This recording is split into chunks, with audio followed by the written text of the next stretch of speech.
Welcome to 80/20 Estate Planning, the show that explains smart ways to get the most from your estate and planning team, with your host, Al Gibbons. In this 13-week series, Mr. Gibbons and his guests will be discussing a multitude of critical and helpful topics, including his own 80/20 process.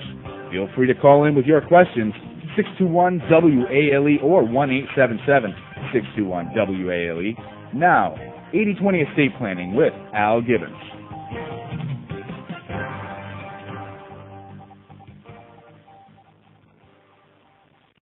Guests with me today, not only outstanding experts in their field, but also good friends. First, I have David Freeze.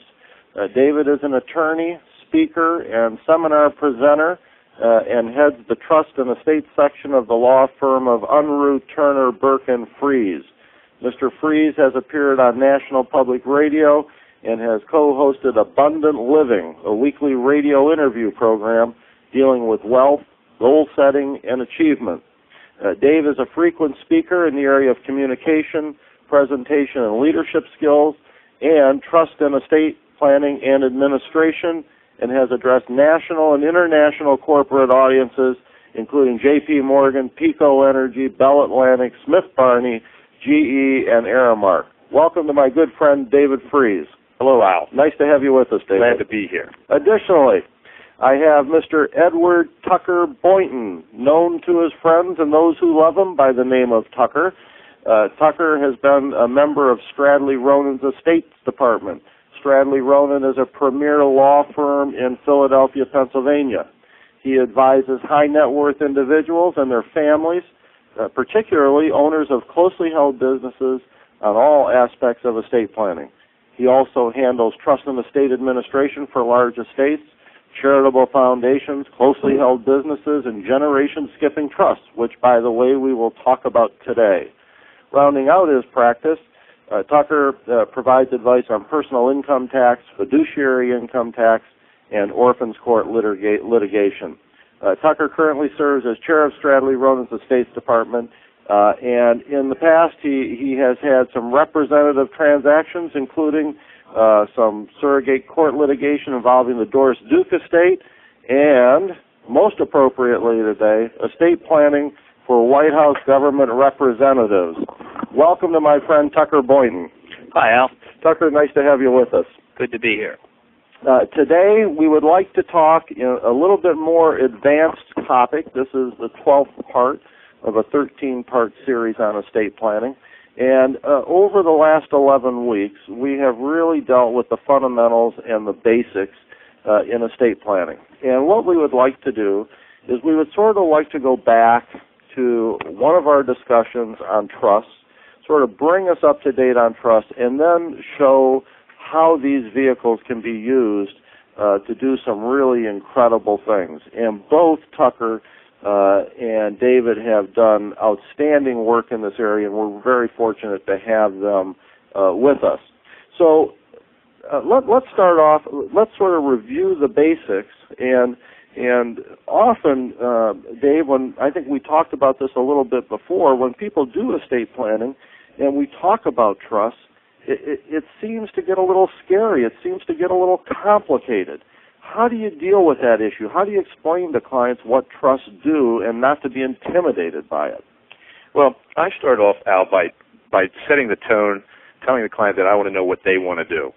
And once they describe that to me, oftentimes the best way for them to do that will be to use an irrevocable trust, and sometimes one that skips generations. And Tucker will talk more about that, what that means in a minute, because it doesn't mean what most lawyers and most lay people think.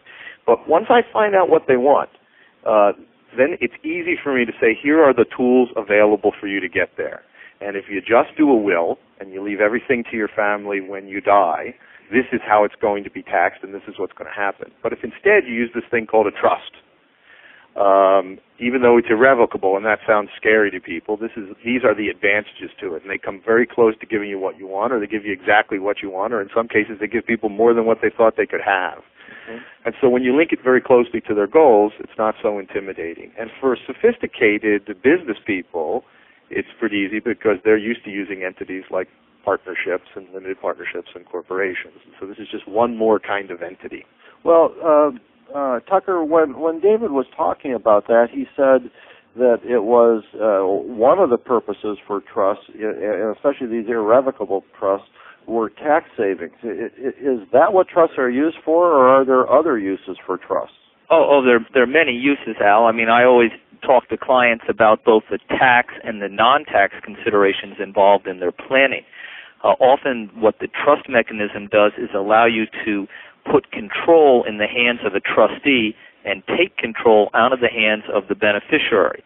And when you're doing generation skipping planning, often you're doing this for both tax and non-tax reasons. You do not want the assets to be included in the taxable estate of one generation. You want to skip that generation. But at the same time, you may be worried about marriages and divorces or control and voting of a closely held business, and you'd rather have some of those decisions, whether they're investment or control decisions, made by an independent party, a non-family member, such as a trustee, whether it's an individual or a corporation, and you are able to sort of get the best of both worlds. You can benefit the people you want, but give control to professional managers. So, Tucker, it seems you used some words here. One was control, and then you said trustee. And we had this conversation in an earlier segment of 80-20 estate planning, maybe back around the second or third show that we did. When you talk about trustee, that's sort of scary now, because that's sort of the person, isn't it, or institution that makes these decisions of control and so forth. Well, generally, the person who's creating the trust is making the ultimate decisions of when money will be distributed, at what ages, and to which parties. So that type of control is really in the document itself, and the person who's creating the trust does that. Okay. But the day-to-day management and investment decisions are indeed in the hands of the trustee. And so there is some element of a transfer of control from the person creating the trust to that individual or entity. Well, what does it mean, Tucker, when somebody says a friendly trustee? Well, generally that means someone in whom the person creating the trust has a lot of confidence. It may be a brother, it may be an uncle, it may be a grandparent, but someone who the person creating the trust feels very comfortable with and knows that they can rely on them in making the type of decisions that have to be made. Okay, and is there ever communication between the grantor of the trust, the person who set up the trust, and the trustee? Is that an ongoing thing, or is everything governed by the document? Well, I think the document is always the touchstone. It's always the first thing you have to be concerned with. But very often there's an open and healthy dialogue between the people creating the trust and the people running it.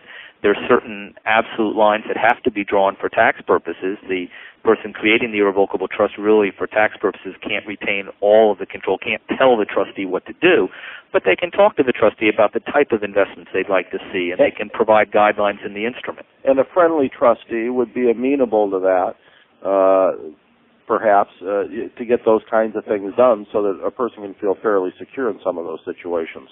Absolutely, and often you can retain powers to change trustees so that there's even a little bit of a hook there as well. That's just what I was going to say, Al. There's a view among the public, I think, even some fairly sophisticated people doing fairly sophisticated planning, that once they name this corporate fiduciary like a bank or a trust company, or once they name your quote-unquote friendly fiduciary, friend of the family or someone, that they're stuck with them. But Tucker and I draft trusts all the time that allow someone, and you have to be careful who could do this, but they allow someone or some combination of people to fire the trustee. And you hear, people talking about horrifying stories where they're stuck with a bank or trust company that's not performing anymore.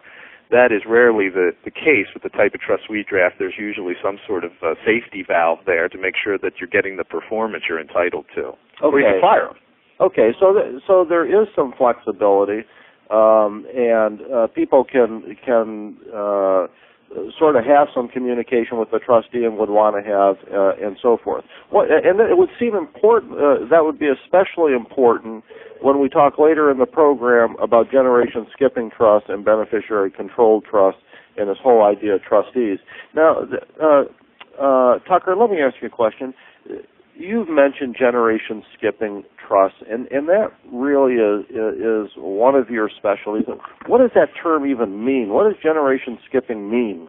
Well, when I use the term generation skipping, and you'll find even lawyers differ about this, I mean that you're taking property and putting it in a trust in a manner in which the next generation, usually we'll call them the children, will not be subject to taxation on the assets. We are trying to skip their generation for tax purposes and have the ultimate assets vest in a lower generation, whether it's grandchildren, great-grandchildren, or even more remote descendants. And the concept is that there are certain amounts that the government allows you to put in such a trust and thereby save taxes at the deaths of the children by not having the assets included in their estates. And the current limit that we're dealing with is $1,060,000. It used to be $1 million, but they've adjusted it for inflation, and we're now looking at $1,060,000 per transferor. Each individual can set up generation skipping trusts in a way to remove up to $1,060,000 from federal estate tax at the death of the children. Well, Dave, why would they put a number on that? Why do they put a limit on it? Why don't they just let you give as much as you want? Well, there's three major tax systems that apply to people. One is the gift tax system, the estate tax system, which have been unified, and then this generation skipping tax system. And this came into play much later in history than the other two. And the theory of the government is that they don't want you to be able to transfer for multiple generations without having the opportunity to tax the assets again. Oh. Now, I will. So there's a little revenue issue there. There is. Very definitely. There is a revenue issue there. Now I understand. I will also say, just as a follow-up to Tucker, that there's again, I think, a misconception, and not just among people planning their estates, but among planners, that when we talk about generation skipping, that means that your children don't get the use of or benefit from these assets. So we didn't disinherit them. Well, not only do we not disinherit them when we do this planning, although you could, but most of the time, and Tucker will stop me if I'm wrong about this, but most of the time, I suspect with Tucker and I do this planning, we're providing for liberal use of or benefit by the children assets. For example, the trust might say my children get all the income. It might say they get income and a certain amount of principal to enhance their lifestyle. It might say their salaries are matched if you want to encourage them to work, but that ultimately the benefit goes on down to the grandchildren without being taxed again in the child's estate. Okay. These vehicles, these generation skipping trusts, as we know, we who are on this radio program, there are pretty strict rules, not just in terms of amounts, but there are some pretty strict rules about how you put these things together. And it requires some significant expertise because there are some significant penalties if you do it wrong. Is that true, Tucker? Oh, absolutely. Let's just take the simplest mistake, and that is going over the limit. If you transfer more assets than the exemption amount, the $1,060,000, you're going to be faced with a flat tax of 55% of such excess, which will be payable at the time the generation skipping transfer takes place. So let me just get this right. If I gave $2,060,000 as an individual, right? Okay, then that transfer, the extra million above my $1,060,000 that I'm allowed to give, gets taxed at 55% right then. Well, it's either right then if your generation skipping event takes place right then, i.e. your trust is only for the benefit of grandchildren. Right. If you've got an income interest for your children and the generation skipping doesn't take place until the children die, that's at the point when you would measure the 55% tax. And in that case, it could be a lot worse because the assets could have doubled in value, and therefore you could be way over the $1 million limit and could have a very significant tax to pay. In other words, you could actually pay more than you gave. That's absolutely over true. 100%. That's absolutely true. Okay, this is an important point. I want to go into this a little bit more because I want our listeners to understand the expertise that you have, the expertise they need when they talk about these kinds of tools in estate planning. And a caution to the listeners, remember, we're talking about a little bit more advanced concepts now, and I'd like to do that right after the break. So we'll be right back. 80/20 Estate Planning will return after these short messages. Mortality. Who dwells on it? But when it comes to planning your estate, it's never too early to start. For smart ways to get the most from your estate and planning team, you need to hear Al Gibbons, creator of the heralded 80-20 estate plan. Implement 80% of the planning you need in 20% of the time it normally takes, from A to Z in 60 days. Contact AEG Financial Services today at 610-917-8940 or email them at algibbons@algibbons.com for more information about Al's expert services and related products. Al Gibbons of AEG Financial Services is a highly respected expert in the complicated and often confusing world of estate planning. Put his years of experience in dealing with real situations to work for you. Contact AEG Financial Services today. Call 610-917-8940. That's 610-917-8940 or email algibbons@algibbons.com. Today's money. It's not just who you are, it's what you're made of. It's not just having a name, it's making one. Not just being, but creating. In fact, 8 out of 10 today's millionaires aren't inheriting their money, they're earning it. That's not just evolution, that's revolution. And one company understands how money has changed, and that company is Phoenix. Call 1-888-456-3451 or visit us at phoenixwm.com, because money is not what it used to be.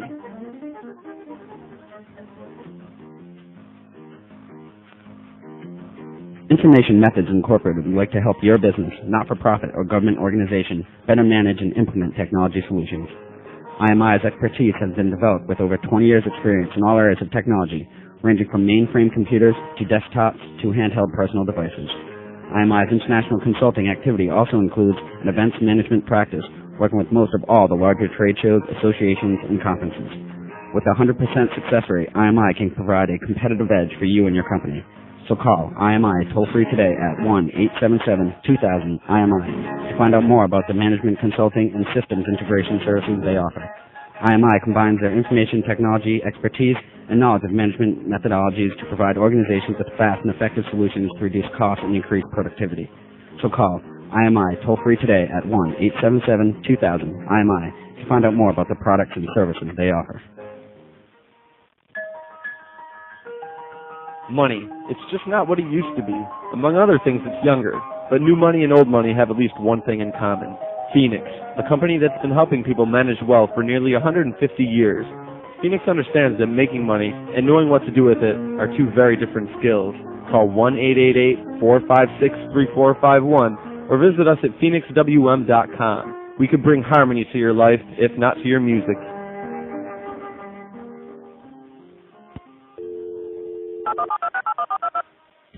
Talk to our expert host. In the Providence area, call 621-WALE. Outside the Providence area, call toll-free, 1-877-621-WALE.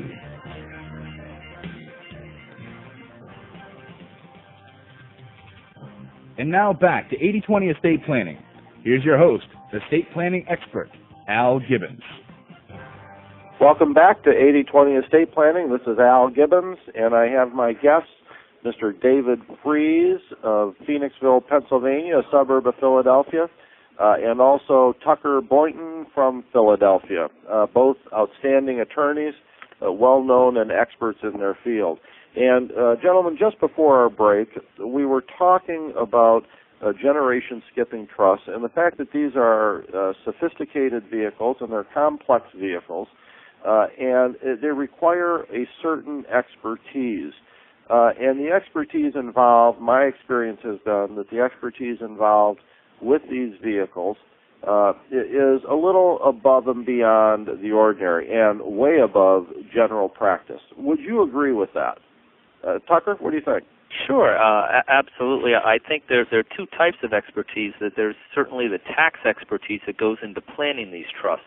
You have to be very comfortable with the Internal Revenue Code and with the income, gift, estate, and generation-skipping tax ramifications of setting these up. But I think more importantly, the expertise you really need is the ability to have had the experience to see a little bit into the future, because these trusts typically have a very long term, and they're going to be around a long time, and there are going to be all kinds of problems that these trusts run into that if you haven't had that experience, you're not going to be able to anticipate in the drafting. And I find that the drafting of these trusts becomes very individualized based on the client's situation and requires a lot of thought and a lot of care that really takes someone who's done it and seen it and been there to be able to be effective. Well, Tucker, can you give us an example of that? Can you think of, without betraying any confidentialities or anything, can you give us sort of an example of what it means? I think what you're saying is you're sort of planning with the end in mind, and you're a whole lot better off if you've done that kind of work in the past because you can then anticipate some of the problems. Well, just to take one example, often these trusts are set up in a way to control a family business because we want to make sure that control stays in, say, the founding family for the next couple of generations. Well, when you set up such a trust and you're putting control stock into it to fund it for a long term, basically the trust is going to have voting control over the management of the business, and you've got to be able to anticipate the type of business situations that may arise in the future that may require a lot of flexibility, including potentials for sale, potentials for merger, hiring of management, voting blocks, control by dissident shareholders, all types of events that may take place over a 50-year span. And you've got to really have the provisions, the flexibility, and sort of the hindsight to know what to anticipate. Well, David, then it seems to me when Tucker gives us that kind of an example, that places a whole lot of responsibility on the trustee and who we pick as trustee. It does. Especially if they're going to be, as Tucker said, if they're going to be in effect for a long period of time. It does. You need to exercise an extraordinary degree of care in selecting the fiduciaries and what powers you're going to give the respective fiduciaries and who gets to remove them. But if I could go back just a step, Tucker has very skillfully outlined all of the, or in a particular case, all the facts you're going to be considering. What he's pointing out is that you have to have an attorney who has experience not just at drafting these things, but at helping people to administer them, because that's where you really learn where the problems are. And whenever we have a problem in administering a trust or an estate, Tucker and I will go back and say, how could that problem have been eliminated for future clients in the drafting or minimized? Because you see documents drafted by all sorts of people with all sorts of goals in mind, and you learn something from it. Now, it's hard for lay people to assess an attorney's skill because most states don't have a board certification process like they do. For example, if you break a bone now, you'll go to a board-certified orthopedic surgeon, and you'll know that they have a demonstrated skill at a certain level. So consumers have to be cautious in how they select their advisors, and they need to be able to ask, how much experience do you need? Do you have drafting for someone in my situation, and how much experience do you have administering? And it seems that you'd sort of want to pick the attorney the same way you might want to pick a surgeon, and you'd want to make sure he did this surgery a whole lot of times before he got to you. I think that's a fair comment. Okay. Now, we talk about the administration. What about accounting for these things? Is that an important issue? It's very important, and I was just going to mention when I was talking about who you've got to pick here, if someone other than the law firm is preparing the gift tax return, in other words, when you put assets into one of these trusts, you're making a gift. And Tucker will verify how important it is to prepare the gift tax return properly, because you have to allocate, every time you make a gift, a portion or all of your unified or of your generation skipping transfer tax exemption. So what does that mean, allocate? Does it mean, look, I know I can give $1,060,000, and if I'm giving $9,000 this year, if I'm going to allocate $9,000, I have to allocate it, I have to mark it for that, and I have to sort of subtract it from the balance? Is that what that means? Yeah, pretty much. The gift tax return itself gives you a specific page to deal with the allocation of your exemption. And, sometimes these trusts are set up in a ways that they may be generation skipping or they may not be, that who dies or who lives or how old they get to be. And sometimes you're faced with the dilemma of, should I use the exemption or should I not? Should I save it for something else? And it can be a very, very difficult thing to know always when to allocate and how much to allocate. Well, and that's the how much to allocate is made even more complex, Al, because a lot of times when we put assets into these, we're arguing on the gift tax return with the IRS that it's worth a certain amount. And if later it turns out for gift tax purposes to determine that it was worth more, and you just put down the dollar amount, you're going to run into a problem. So there's a way to do this by formula. And the whole point of telling that story, which is kind of technical, is just to say, be sure that all your advisors are coordinating with one another and they know what they're doing. Well, it would seem because if we did it wrong, again, we have this big penalty that Tucker was talking about. Well, Al, let me give you a horror story. Okay, good. We saw. We created an irrevocable generation skipping trust and funded it with stock in a closely held business before that company went public. And one of these shareholders lived in another state and had their own advisors draft their generation skipping trust and their own accountant prepare the gift tax return. That accountant failed to allocate any generation skipping tax exemption to the stock when it was placed in the trust. And under the rules, if no allocation is made within a certain period of time, then the allocation is deemed made when it's finally filed, or the value of the assets at that time. Well, in the meantime, the company went public and the stock value increased 100-fold over what it was at the time the trust was created. So you're saying they could have allocated $1. Well, in this case, they could have allocated $1 million and paid no generation skipping tax ever. By the time they got around to doing the allocation, the stock was worth more in the neighborhood of $100 million. I would say that is not only a horror story, I would say that's about as sizable a mistake as I've heard. The real problem is the accounting firm didn't have enough insurance or assets to cover that kind of Well, I'll bet.